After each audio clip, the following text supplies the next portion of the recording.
2 blocks from MetLife Stadium, picture a small restaurant owner. Call her Maria. A year ago, Maria heard the same number you've probably heard by now. The World Cup would add $17 billion to the U.S. economy, nearly 200,000 jobs. A generational boom, landing right on her doorstep. So she did what a lot of small business owners near host cities actually did. She took out a loan, renovated, hired extra staff for the summer. She wasn't betting on a soccer match. She was betting on a number in a press release. If that bet goes wrong, it isn't FIFA who eats the loss. It's Maria.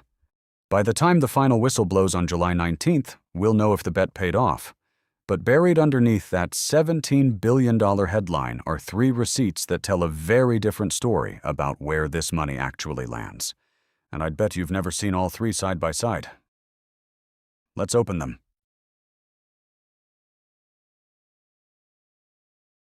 Before we open the first receipt, one word needs fixing, because almost every article covering this story uses it incorrectly.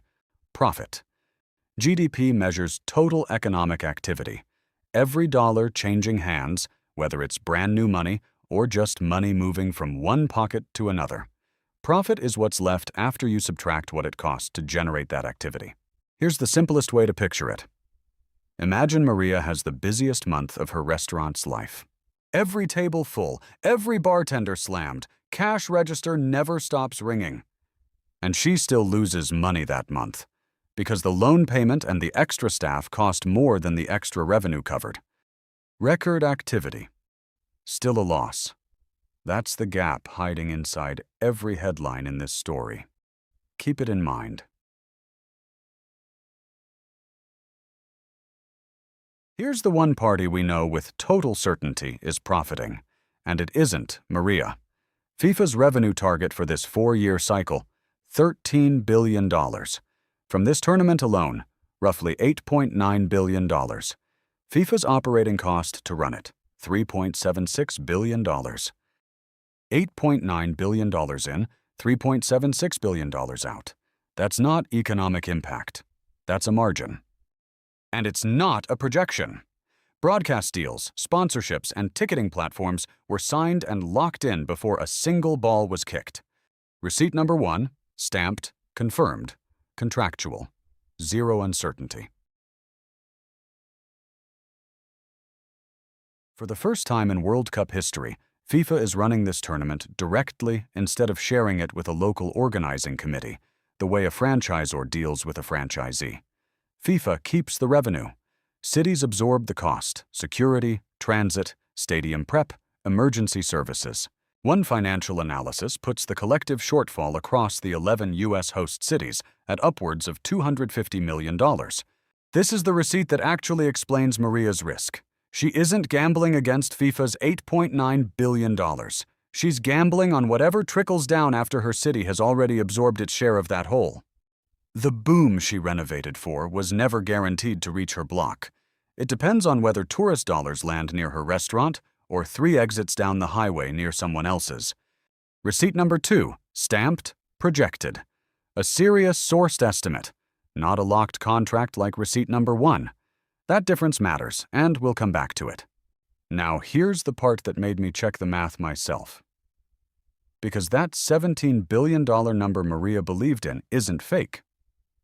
It's just being read wrong by almost everyone repeating it.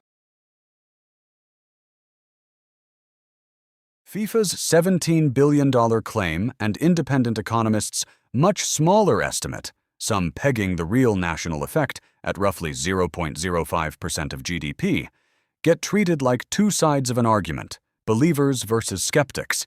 They're not actually disagreeing. Let's do the division. Live, right now. The U.S. economy is roughly $29 trillion a year.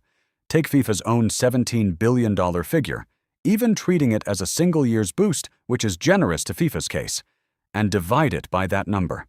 $17 billion divided by $29 trillion equals 0.058%.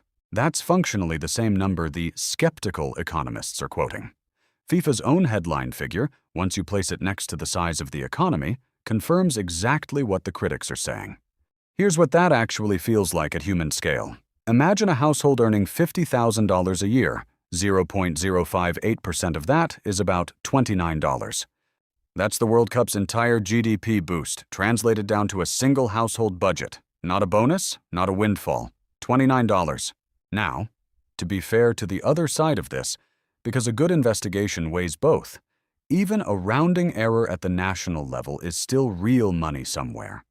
Critics of this framing rightly point out that 0.058% of a $29 trillion economy is still tens of thousands of actual paychecks for actual people. Small as a percentage. Not small as a fact of someone's rent getting paid? So why does a study produce a number that sounds massive but calculates out to a rounding error? Two ideas explain it. The multiplier effect: a dollar of spending doesn't just get spent once. A tourist pays for a hotel room. The hotel pays its staff. The staff spend that paycheck at a grocery store.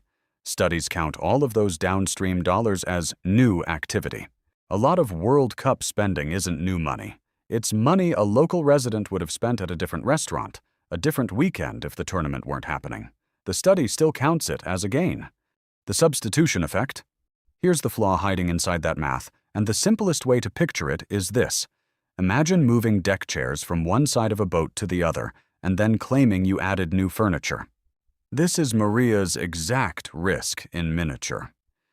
If the tourists filling her tables are mostly displacing the regulars who'd have come in on a normal Tuesday, her boom might just be a reshuffling of demand she already had. Wearing a new coat of paint. Everything so far describes the tournament as a whole, but it isn't flat. It's backloaded, and we're heading into the most financially concentrated stretch of the entire event. The first World Cup final in history, with a full live halftime show. U.S. broadcast rights already up 94% versus the last cycle. Dynamic ticket pricing. Used for the first time ever at a World Cup, with Category 1 final seats already reported in the thousands of dollars. Her outcome was never actually tied to FIFA's number. It was tied to her own 2 blocks. To be careful here, this next part is a projection, not a confirmed fact. If resale prices, attendance, and broadcast numbers hit what some analysts are forecasting for July 19th, the final alone could rank among the highest-grossing single sporting events ever held on U.S. soil. And here's the twist for Maria, and every business like hers: none of that record-breaking single day is guaranteed to reach her block. The finals revenue is concentrated at one stadium, on one broadcast, in one ticketing system, flowing back to FIFA and its partners. Whether Maria's restaurant feels any of that spike depends on something far more random than the tournament's total size: foot traffic, geography, and luck. If the numbers come in lower than projected instead, a real possibility, the conclusion barely changes for Maria either way. Case file closed. 3 receipts, 3 different levels of certainty, one entity holding all 3 at once. Receipt number 1. FIFA, confirmed. Contractually locked-in profit. Its most successful commercial cycle in history. Receipt number 2. Host cities, projected. A serious sourced estimate of a $250 million collective shortfall, absorbing nearly all the operational risk. Receipt number 3. The national economy, calculated. A real effect, but one that, once actually divided out, is closer to $29 on a $50,000 income than a windfall. So, did Maria's bet pay off? Maybe her tables are full tonight. Maybe they're not. Maybe next door is thriving while she's quiet, for no reason more scientific than which side of the street tourists happened to walk down. That uncertainty isn't a gap in this story. It is the story hunter, because her outcome was decided by her zip code, not by a press release she had no way of fact-checking a year ago. Does America profit from the World Cup? The honest, complete answer: one very specific America does.